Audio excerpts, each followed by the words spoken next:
मैं जी अली जैदी को तहरीक इंसाफ छोड़ा है। पहले क्लैरिटी से एक बात सुन लें सारे,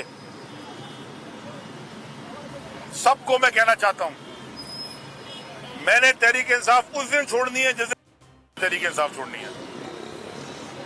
क्लियर हो जाए।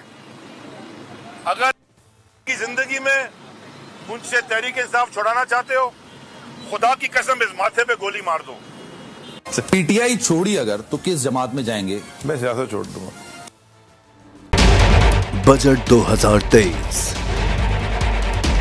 वादों से इरादों तक का सफर और इससे जुड़ी अवाम की नई उम्मीदें। सरकारी मुलाजिम, मजदूर या हो कारोबारी, टिकटिकी बांधे सबकी नजर है इस साल के बजट पर।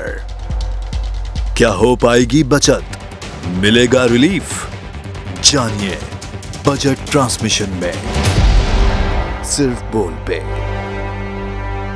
अदलो इंसाफ की बात सब करते हैं, पर हकीकत में सच के साथ निडर होके खड़े रहने की जुर्रत नजर नहीं आती।